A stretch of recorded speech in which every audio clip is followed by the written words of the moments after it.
My talk tonight is being supervised by Drs. Melanie Vanier and Erica Brady, so thank you to them for all their help on this. So tonight I think we can agree that this is a pretty timely topic. I've certainly been noticing just in my personal life since the release of tablets and smartphones how prevalent their use is among all of us, but especially among children, and tonight we're going to be really focusing on that 0 to 5 age group.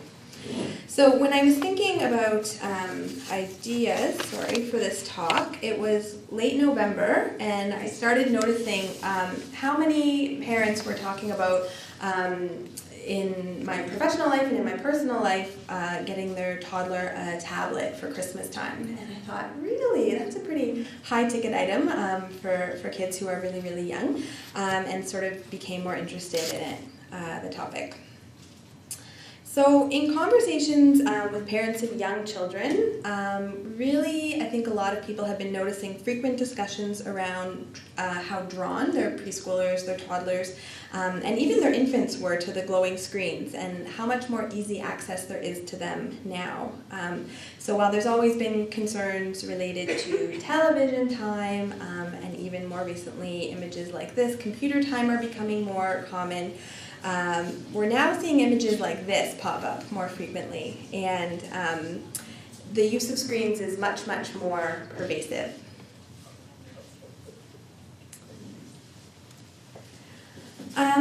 So this is a slide talking about the pass-back effect, and the pass-back effect is a term that's been newly coined in the literature, and it's defined as when an adult passes their own device, back to a child to occupy them. So you might be able to make a trip to the grocery store go a lot more smoothly when you pass back your smartphone in the grocery cart, or a wait at a restaurant might go more smoothly for you when you pass this over. And you might really feel like you have a magic wand to making a tantrum end on the bus quicker than you would otherwise. And this cartoon here, this sentiment might not feel too far from reality at times. And actually just last week when I was on my way to do an interview about this topic, I was in a taxi, and the taxi driver commented, he couldn't figure out his tablet, and his next step was to go down to the local daycare and try to get some help with it. So I think this idea is becoming more and more common, that we're noticing that kids are becoming really adept with these devices before they're even necessarily learning how to speak. So this is a picture of a toddler, or a baby actually, who's pretty proficient at using a tablet. And words that I've sort of heard people throw out when witnessing similar scenes are how cute this is, described it how amazing this is, and people are really wowed by how proficient young children as young as this can be when using a tablet. But at the same time, a lot of people, probably why you're here tonight, can't help but wonder what the impact might be. So some parents report that tablets are their children's preferred toy, that sort of main go-to item that can be relied on when you're trying to get dinner together, or when you're stuck in a traffic jam. But parents also wonder about the impact, especially when there are a lot of conflicting and mixed messages out there concerning the appropriate use of media and how much is too much. So on the one hand, we do know that we're living in an increasingly digital world, that one can make the argument that in order to be successful in the 21st century, you really need to have these skills with technology, and why not start them early? But on the other hand, I think there's definite potential use, or potential for the misuse of this kind of technology and screen time in a way that can have more detrimental effects. So issues that have been raised as we continue to move into sort of this uncharted territory with children and technology are things like internet safety and privacy, online bullying, violent video games and movies, and certainly the obesity epidemic is described frequently when we're talking about this kind of thing.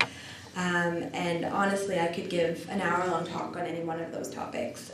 So tonight, I'm going to really just focus in on screen time for kids age 5 and under, the preschool toddler years, and keep it there. So when we talk about screen time, these are the major sources that we think about. Screen time is coming from all of these sources: movies, tablets, computers, phones, video games. Sorry, just popping a little bit. Thank you. And of course television.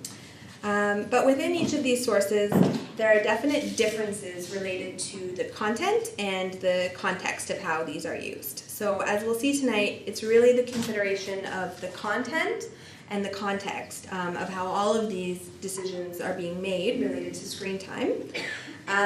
And the reason there are so many mixed messages out there is because it's not a black or white topic. So when you leave tonight, you're not going to be leaving with an answer, yes, screen time is definitely a bad thing, or no, it's definitely a good thing.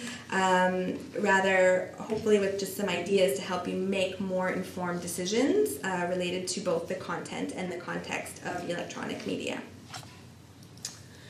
So, just some statistics around the increasing prevalence of the use of this technology.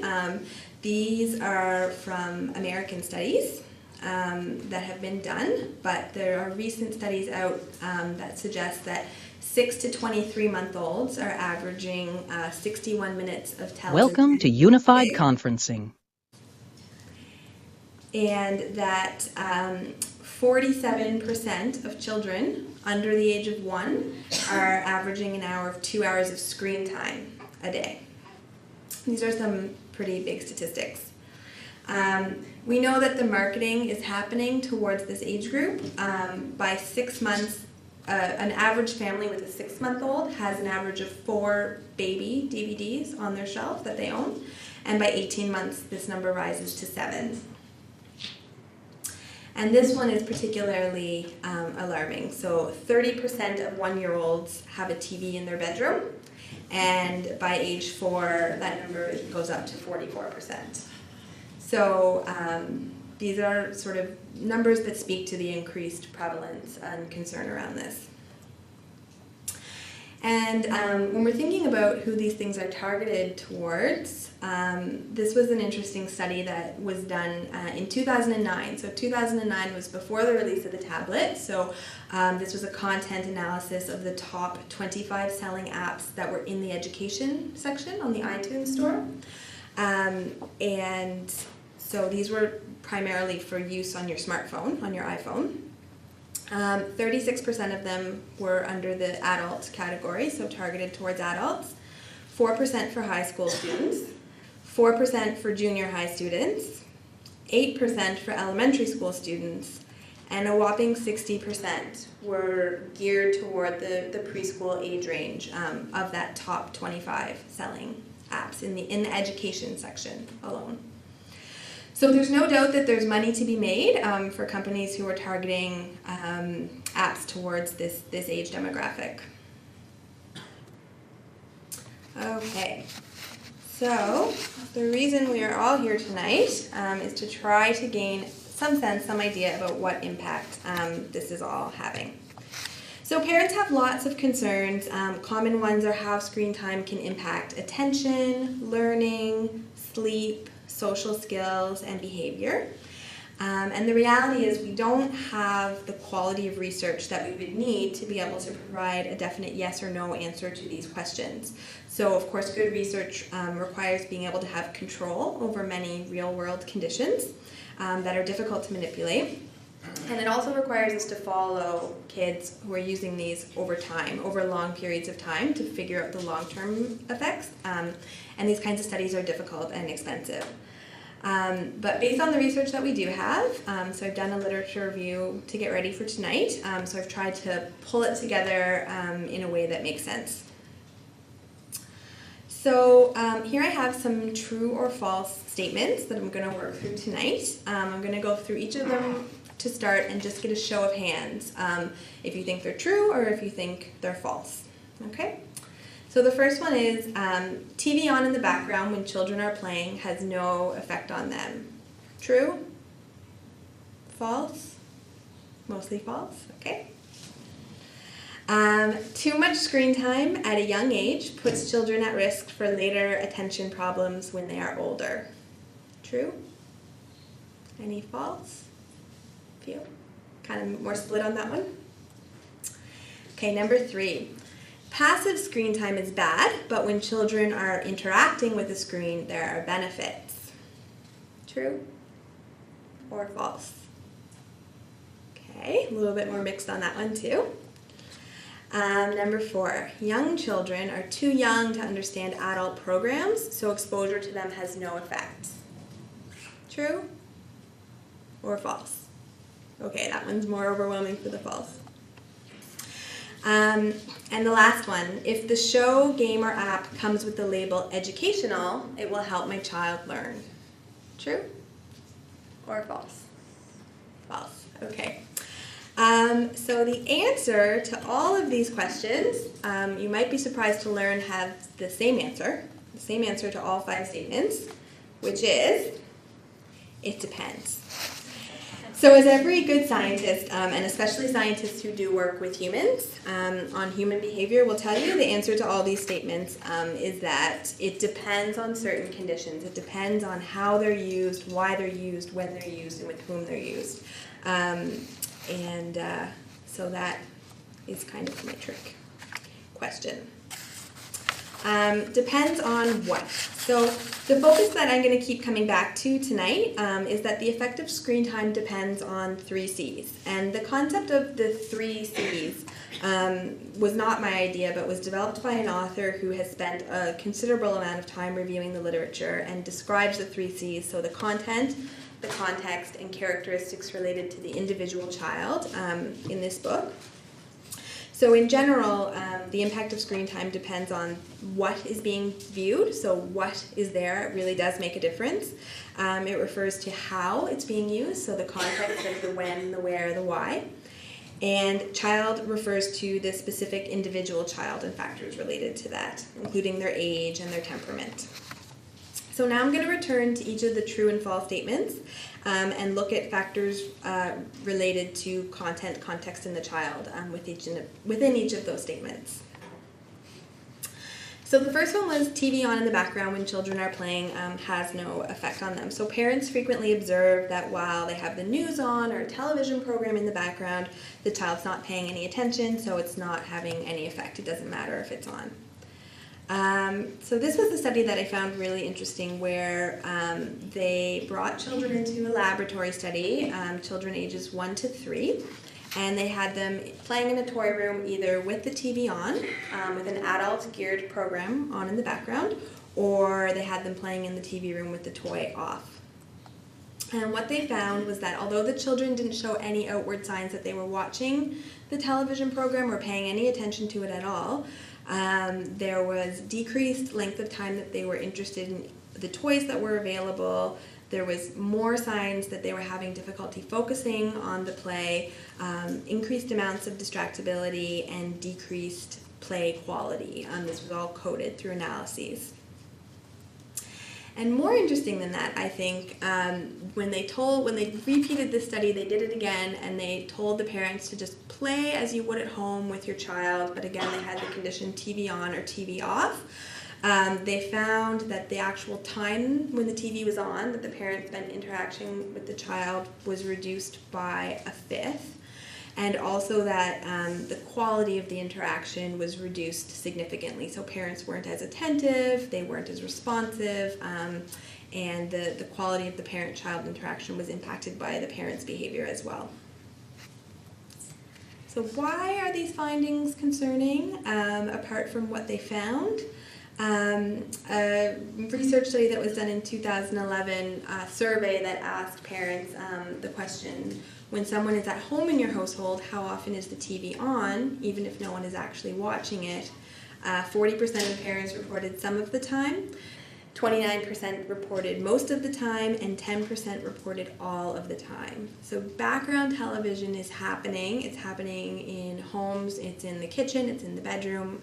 Homes where TV is on a lot of the time is having an impact in those ways. My next statement, too much screen time at a young age puts children at risk for later attention problems when they are older. So a lot of people said true to this one. So most of the time when you hear this claim in the news, and it's reported quite frequently, it's referencing a 2004 study out of the University of Washington that was published in Pediatrics. And this study took a sample of 1,300 children who were followed over time and got parent reports about how much TV time the kids were having at age 1 and at age 3, and related it to how much attention problems the parents reported the child was having at age 7. And they did find a significant relationship there between the amount of TV time watched and later attention problems. But when the popular media got a hold of this story, they made all kinds of really big claims around television causing ADHD and comments like that. And we have to remember that this was all based on parents filling out questionnaires about that information. So although the relationship was there, we need to be careful about interpreting it as a causal relationship, because we can't actually say that TV causes attention problems, because it's just as plausible the relationship could work in reverse. So kids who are born with a more neurodevelopmental basis for having attentional difficulties might want to seek out the TV more frequently. And we also know that attention problems have a very highly genetic component.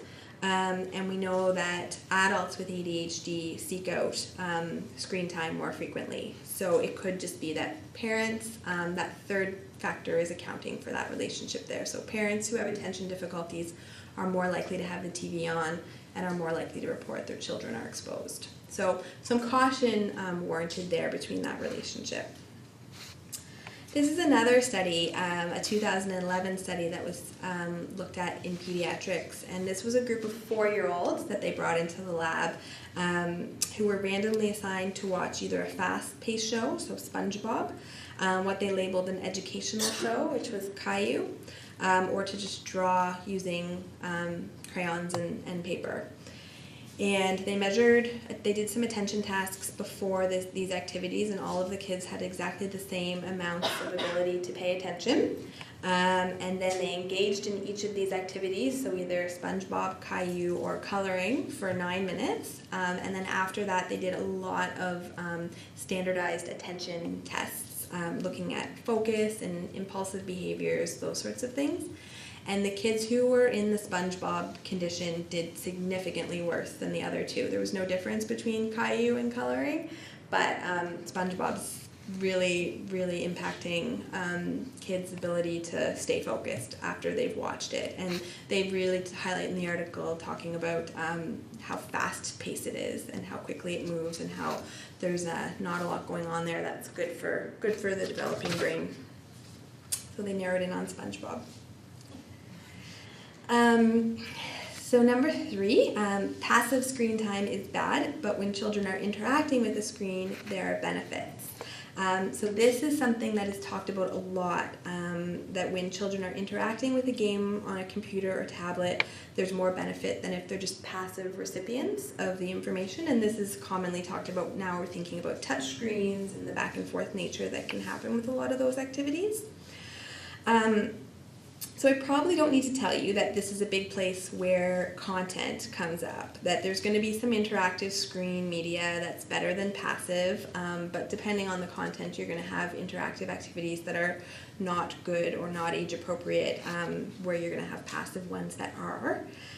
So simply drawing that passive versus interactive line in the sand is really far too simplistic, and it's not really a good all or nothing rule for making decisions about the kind of media that you're using with your young children. So a few interesting points that I think are good to know on this topic. The first one is that age matters. So especially for toddlers and preschoolers, they're really trying to gain a sense of cause and effect relationships, to start putting that cause and effect together. These were kind of the first interactive devices that were used in terms of media. So they found that these kids using these types of things, these are about 10 years ago, where the kid is hitting something kind of like on a little keyboard and they're getting a response up on the TV screen, that when kids are age 2 and under, that is just too far away for them. They are not getting anything out of that. They're much more interested in just sort of banging and making noise on the toy rather than noticing anything that's happening on the screen. this is the kind of toy that's traditionally more used for this age group, so that they hit something and the effect happens right away. The proximity of the relationship is there in a much closer way for them to get that cause and effect piece. So of course the question now is, what about a touch screen, right? Because we've got the kind of these two things merging together, because kids are able to just right at their fingertips have those responses. And the reason I have a big question mark right on top of this is that we're probably going to see more research come out on this, but we don't have it yet. But certainly the proximity of the cause and effect relationship is closer than it is to these earlier devices, which the research has been done on and show are not helpful at all. A couple other interesting points to make on this topic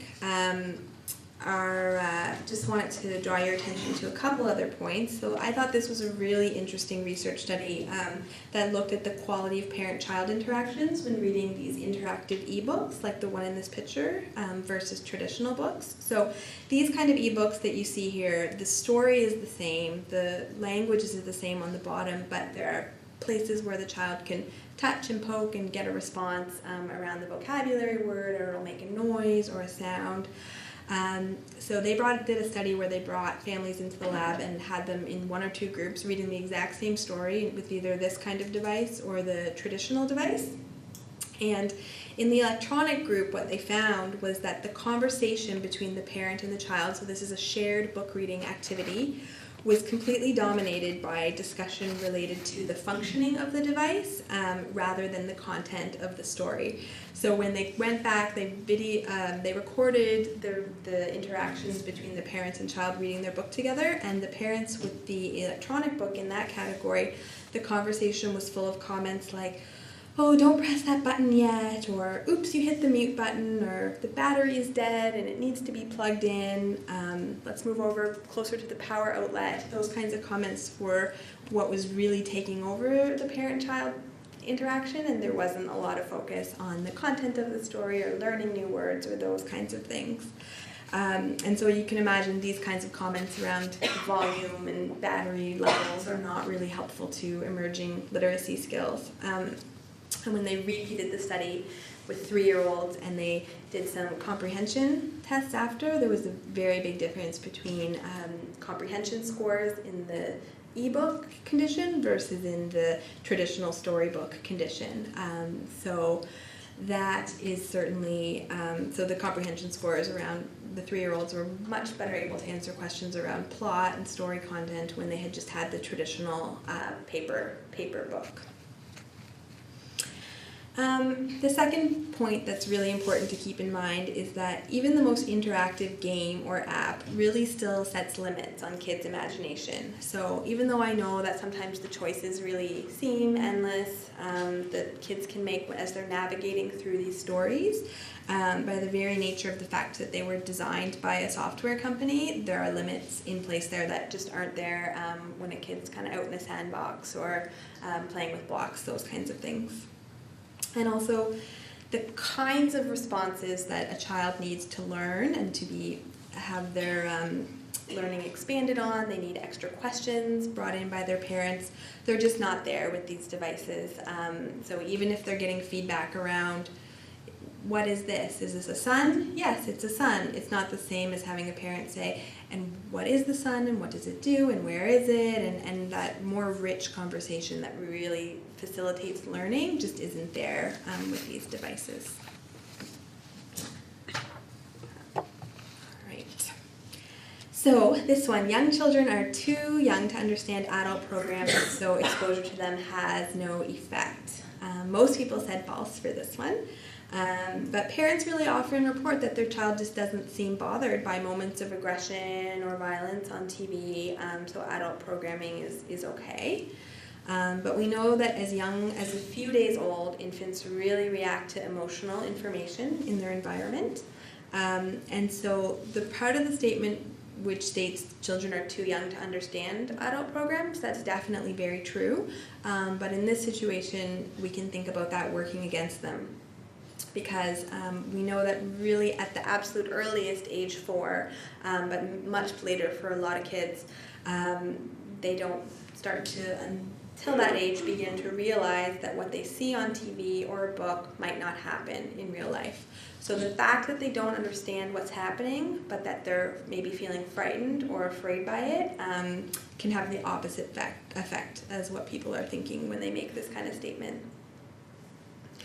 And there's also some pretty good evidence that exposure to violent and scary programming has a negative impact on sleep. So intervention programs for kids with sleep problems that have solely focused on working with the parents to get them to reduce adult programming in the house has had very positive effects on improving sleep for young toddlers.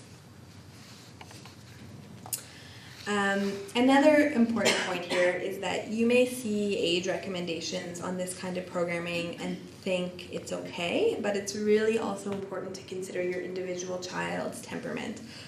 Some children just might be more sensitive to others who are the same age as them and be legitimately afraid of certain kinds of content. And especially remembering that just because something is rated G, all that really means is there's no violence, nudity, or swearing. But it doesn't mean it's appropriate for all children. And one article that I read last week really encouraged the reader to consider whether they had any childhood memories of their own of being afraid of any movies that were meant for kids. Can anybody think of just thinking back to your own childhood and thinking about maybe being afraid? So when I did this for myself, this was what came to mind for me. I have very strong memories of watching The Little Mermaid at a young age and being terrified of Ursula coming out. So I think even though that movie is rated G, the content's not always appropriate for all ages. Okay. So the last one here, if the show, game, or app comes with the label educational, it will help my child learn. So this has to be one of the trickiest topics to navigate. And we all may remember the Baby Einstein series. So in 2009, Disney began offering refunds to families to ward off threats of a class action lawsuit related to the fact that they had absolutely no evidence to back up the claims that they were making that these videos were educational. But as shaky as the evidence is that these videos help, the evidence also isn't great that there would be any harm to them because, again, the research spanning these long periods of time is limited. The research that does exist really looks at vocabulary development, and it's probably because vocabulary development is one of the strongest predictors of later academic success when kids go off to school. So when we look at all of the studies that look at vocabulary development, the findings really are mixed. So there are studies that find improvements for vocabulary, find no effects at all, and there's even studies that have found vocabulary declines. And what you'll find is when you're looking at people who are trying to market this product to you, they will really focus on the improvements. And when you're looking at people who will try to deter you away from them, they're going to focus on the studies that show declines. So what I tried to do was pull them all together and try to come up with sort of some general guidelines around what helps and what doesn't help. And across studies, what we see is that there might be some improvements for children once they hit age 2.5 and older. Under that, there's not a ton of effect. The program has to have frequent repetition, has to have a lot of clear enunciation and go at a really slow pace with the new vocabulary words. And also really it needs to provide an explicit demonstration of what the word means. So when it's on the screen, kids aren't just necessarily picking it up on it naturally at that age.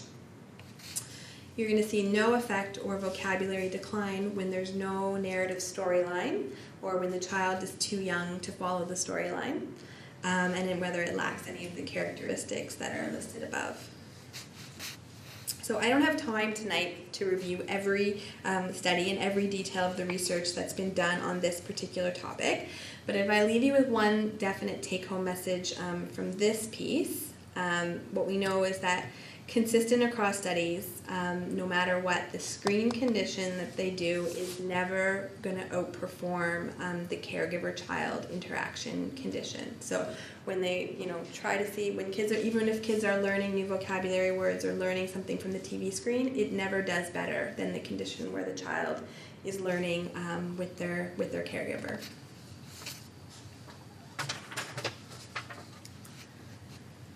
Okay. So, this comic looks funny, but if you go on YouTube, which I have done, and see some of the videos that people post there are some very excited parents about how adept their children are using the technology. And I came across this quote from one of an editor of a review site that I found that is, I think, actually quite true. Back in the good old days, you videotaped your child's first step, and now it seems it's your child's first act. And, in researching this topic, as I said, I saw many videos of parents on YouTube who found it very funny that their 15-month-old is treating a newspaper like a touch screen. They're trying to make the words scroll or zoom in on pictures using their finger. Somebody told me earlier today that their child walks up to the TV and starts trying to swipe it to make it move. So these kinds of things are the new reality, I think, for these really young ones. Okay, so I just want to highlight that we know that the early years are absolutely the most rapid time of brain development. So this picture is a demonstration of the amount of neuron connections that are formed in the early years. And neural connections are formed in response to every experience a child has with any sense. So what they see, feel, taste, smell, and hear. And when they repeat experiences over and over again, the same ones over time, these really shape the way they will go on to think and feel and behave and learn. And you can see by age 2, the connections are just as strong as, or just as many as adults.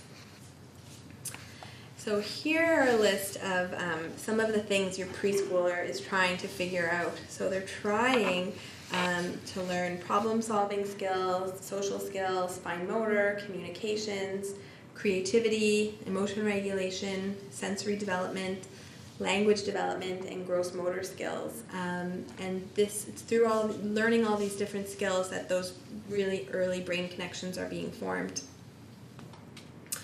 So just to highlight, within just the domains of language, social, cognitive, and physical, these are just a few small examples of some of the things your preschooler is trying to master. So by age 2, they've been able to master 50 single words. They're beginning to combine 2 words.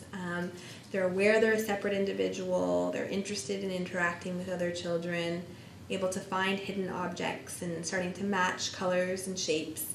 They're beginning to run, and they're beginning to use their little fingers to stack blocks. By age 3, they're already up to 250 to 500 words and combining 3 and 4 word statements. Starting to do imitation and turn taking. They're asking why a lot. They want to understand about the world around them. They start to develop an understanding of same and different. They're going up and down the stairs, and they're turning book pages. By age 4, they're speaking in sentences with clearer articulation, starting to gain skills of cooperation, independence, definitely, making friend preferences. They're starting to distinguish times of day, morning and night, engaging in more complex imaginary play, playing catch and using scissors. And then by age 5, they've really consolidated using more complex sentences, different tenses, following rules, seeking out more independent play, able to count objects, doing sequential ordering tasks, and they might be learning to ride a bike, doing swimming, and starting to really master those paper and pencil skills.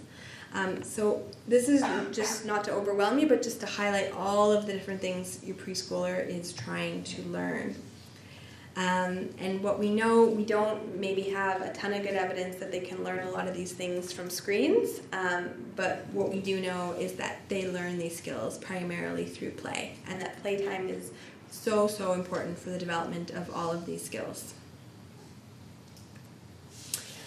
So Imaginative free play is the most important time to exercise their brain and their bodies. They need to be given opportunities to let their minds guide them rather than have their minds be guided by external devices. So really they need to learn to make the decision that a box can be a castle or a fire truck. They need to use their hands to figure out how to manipulate puzzle pieces.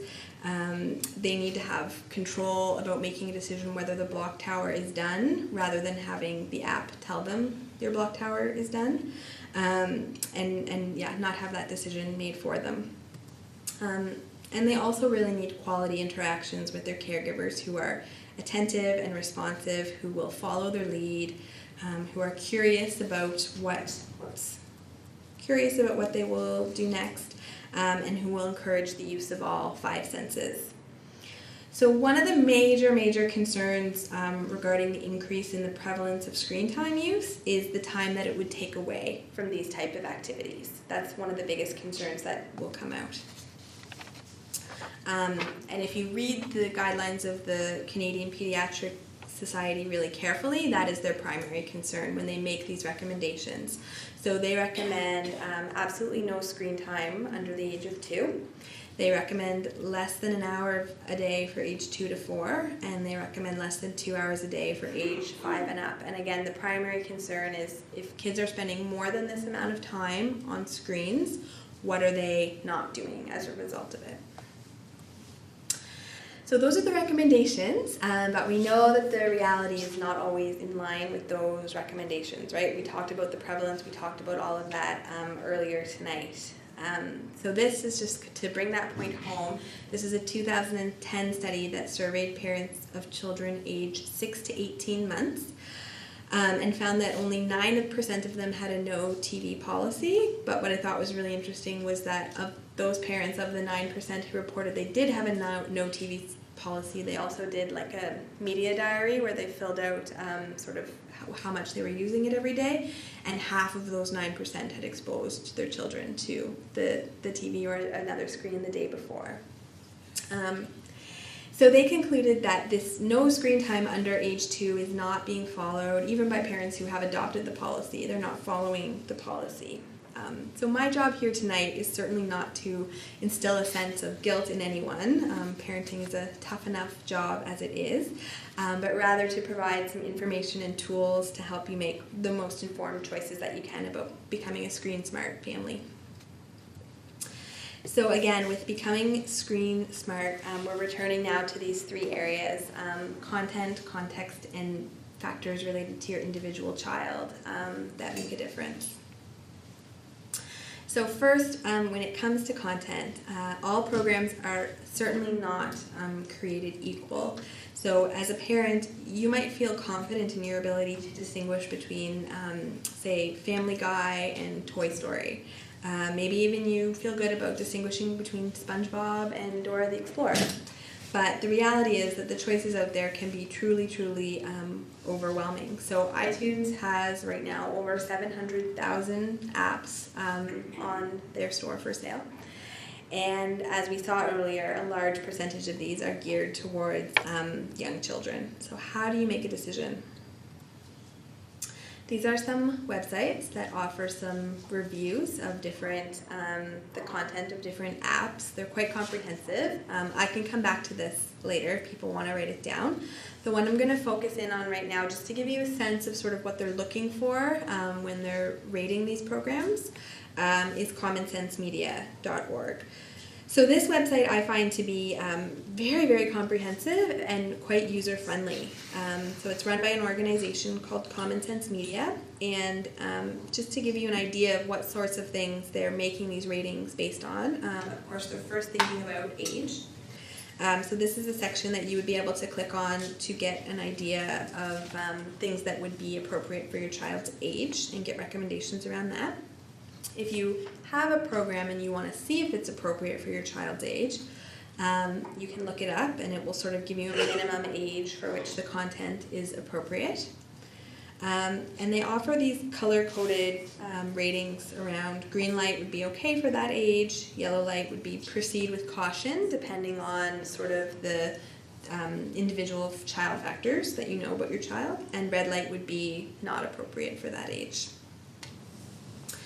They make their age ratings according to, they rate every program, and this again includes apps, videos, DVDs, computer games. They've got tons and tons on there. And they make it according to these categories. So they rate the amount of positive messages that are there, positive role models, how much those are being included, ease of play, how much violent or scary content there is, the language, how much consumerism is there, advertisements and those sorts of things, and the privacy and security available. And they also acknowledge that age appropriate definitely doesn't necessarily equal good quality. So just because something is fine for a certain age, would it actually be good for that? Would it be worth kind of your time in that way? So they do the star rating after that based on yes it is, or no, it's age appropriate but it's not worth your time, don't bother with it. So it kind of gives clear messages around that piece as well. They also give ratings according to the educational value. So based on whether the activity is engaging, whether it takes a child-centered learning approach, whether it provides the child with feedback, and whether or not it provides any support or extension around learning in terms of their content. And they rate it with these little book symbols that you can see from 0 to 3. And finally, I also really like this website because they offer a very quick synopsis of what parents need to know, what kind of content it contains, so what's the story about in just a few sentences or less. And it also provides ideas for ways that parents can use the program as a tool to launch supplemental interactions. So it'll give a list of conversation questions that you could have on the way back from the movie. It'll provide a list of activities in the real world that might build on a certain app that you can kind of build on in that way. So it gives you lots to think about because sometimes it's just nice to get that information handed to you. Okay, context. So context is the where, when, why, and how, and with whom. And these are all really, really important considerations to make when you're making decisions about screen time for your young ones. So the first element of context that's important is this idea that tablets are for two or that screens are for sharing. So as much as possible, screen time for your toddler to get the most out of it should be a joint activity that you use with your child, and trying to think about it as a tool that you use to facilitate different kinds of interactions with them is really important. We think. So not sort of handing it to them and letting them spend hours and hours on end with it by themselves, but rather sort of using it in a way that is interactive with another person. Setting time limits and being disciplined about keeping them. This is important, and this is an important family-based decision that you as parents need to make a decision around what you feel comfortable with in terms of time limits. But being disciplined about keeping them is also the second part of that that's really important.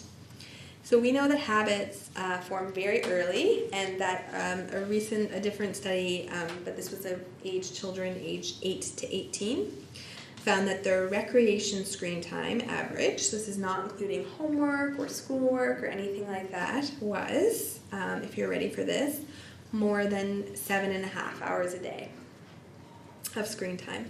And when they double counted for the number of those 7.5 hours where kids were on 2 or more at a time, so like the time where they were multitasking on it, it came out to over 13.5 hours. And again, that's not for homework, that's not for at school in the library, that's recreational time. So we know these habits form early. We know I'm guessing on your face you agree with me that it's a disturbing trend as kids get older. And sort of making those guidelines early is important.